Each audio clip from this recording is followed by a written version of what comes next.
Now away from health, sponsors of the Promotion of Proper Human Sexual Rights and Ghanaian Family Bill and the Coalition of Proper Human Sexual Rights and Family have given a 24-hour ultimatum to the police administration to pull down a billboard advertising LGBTQ activities in Ghana.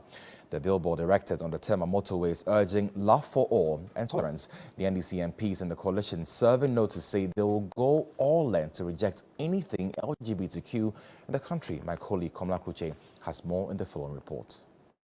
Chairman of Parliament's Legal, Constitutional and Parliamentary Affairs Committee has come under a barrage of criticisms for what the minority has described as a deliberate attempt to delay the passage of the anti-LGBTQ bill. Well, whilst the minority has been incensed at his action, another thing that has incensed the minority is this billboard situated and located on a major network or lane, which is the motorway onto the N1. For them, the erection of this billboard, which reads, when all Ghanaians are treated equal, no matter where they are or who they are loved, that's true freedom.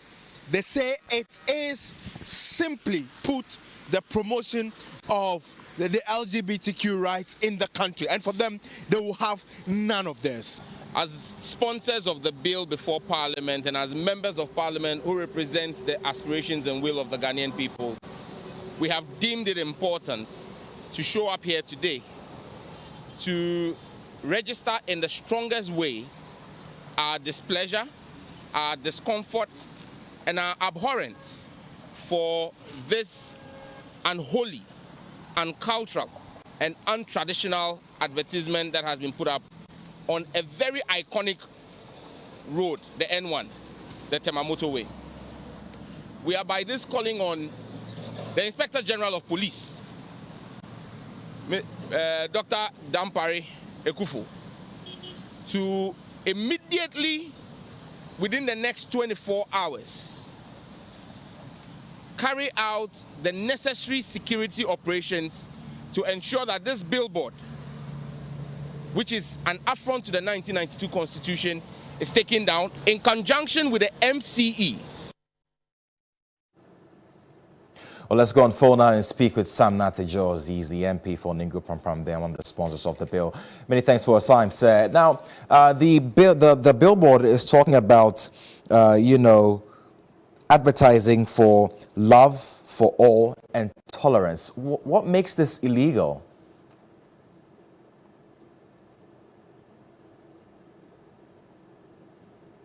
Hello, Honorable, can you hear me?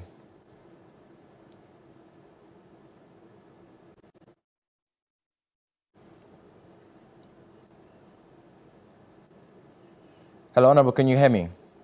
Yes, I can hear you. Okay, great. Yeah, so I just wanted to find out from you, the billboard is urging for love for all and tolerance. I just wanted to find out from you why you think this is illegal.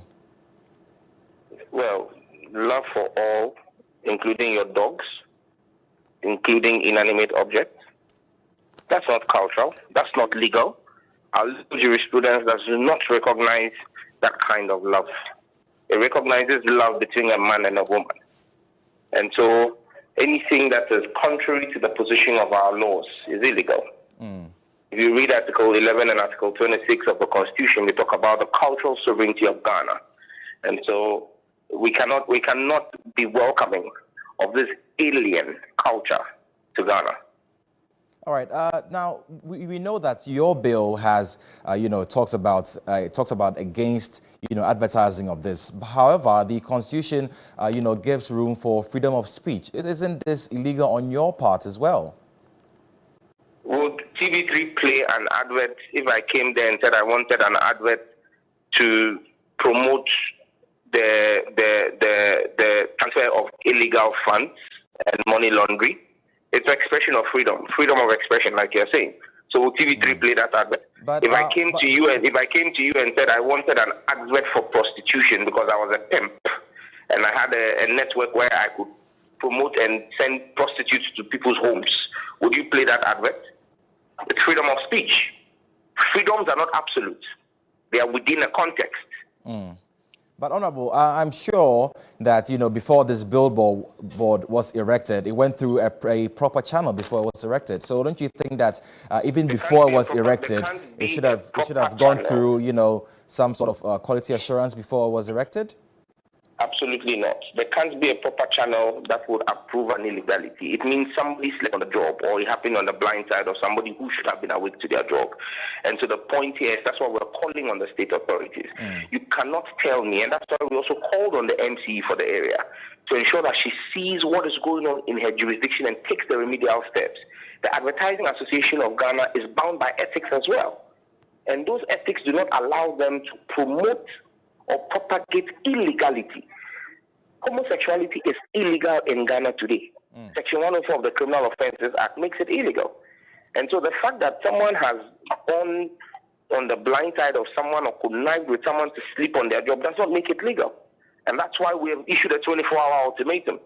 Else we would rise up in defense of the Constitution. Finally, before I let you go, Honorable, what is the latest regarding the bill in Parliament? Well, we yesterday, the minority chief with me, the position of the minority clear. We will not work on any government bill until that has come subsequent to the submitting of this bill, unless this bill is worked on by the committee. The committee cannot continue to drag his foot. The chairman of the committee, Honorable Kwame Ayimedu, cannot continue to drag his foot when the committee is willing to work to delay the process. He either allows the process continue or he should step aside and let someone who is competent enough carry through the process.